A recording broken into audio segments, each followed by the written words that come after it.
You could be putting blocks on completely incorrectly to cows' feet, and some of you, well actually most of you watching this video, are going to get to the end of it and think, see, told you I knew what I was doing. But some of you, maybe even you, that think you are putting them on correctly, might just watch it and think, oh, I'm glad I watched that. This is how to put on blocks so that they stay on to cows' feet for as long as they possibly can. This has a use by date, a best before date, so with all stock like that, you need to rotate it. Use your oldest ones first. Although if they're like 6 or 7 or 8 months old, it probably won't work the best. Like I say, it's got a best before date, so check the side of the label. Next thing, almost nobody will do this, and it is incredibly important. These travel right across the world. No matter what glue you use, they travel all around the world. In shipping containers, on aeroplanes, in lorries and little vans, whatever, and they vibrate. There's plungers inside here, and if they move, then the measurements will not be correct on your first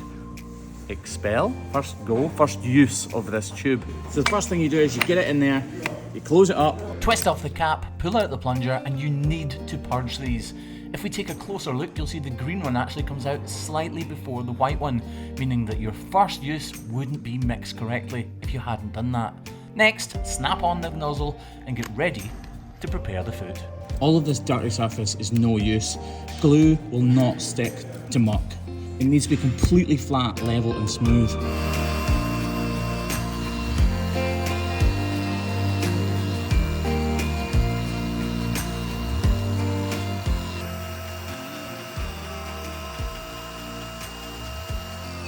This white stuff is called pith. It's naturally occurring shedding.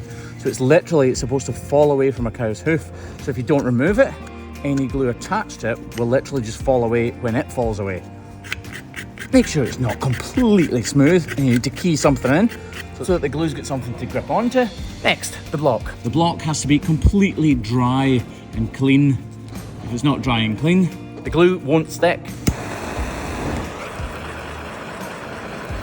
Dry the hoof off completely with a blowtorch, but if you singe it, you guessed it, the singe parts are gonna fall off, so the glue won't stick to that part of the foot. Do not squish the glue out as much as you can. Don't force that block onto the hoof itself.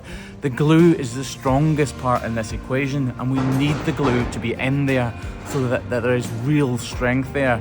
If you push too hard, the glue spurts out the side and there's nothing holding that block in position. We literally don't apply any pressure whatsoever. We only move it laterally, side to side, give it a little wiggle to make sure the glue is in all of the little cracks and crevices of the block and the cow's foot. We hold it gently for a few seconds and then we can let go. Just look at this brick wall. If the bricks were really close together, it wouldn't be strong at all, but they're not that close together. The cement is what is giving this wall its strength, and look how thick it is. You wouldn't squish all the cement out between bricks, so please don't do it with the block and the cow's foot. You get some glues that are really fast setting, and that is great because it speeds your day up, but what happens when something sets extremely fast? Basically, the bonds are not fully connected. They are strong, but they're not as strong as they could be. So all glues, no matter how fast they set, need ample time to set properly, otherwise they'll come off prematurely. The bonds are like this, basically, like little fingers, and if they bond really quickly, they bond like this. Yes, it's tight, but if a glue takes a little bit longer to set, those bonds are longer and much stronger, like this. If you follow every step I've just mentioned in this video, then your blocks will stay on as long as they possibly can, but at the end of the day, it's still glue, it's still an animal, it's still a very hard and challenging environment for anything to stick onto. Our blocks stick on very, very well indeed, and we stick every block on exactly the way I've shown you in this video. Let me know how it goes.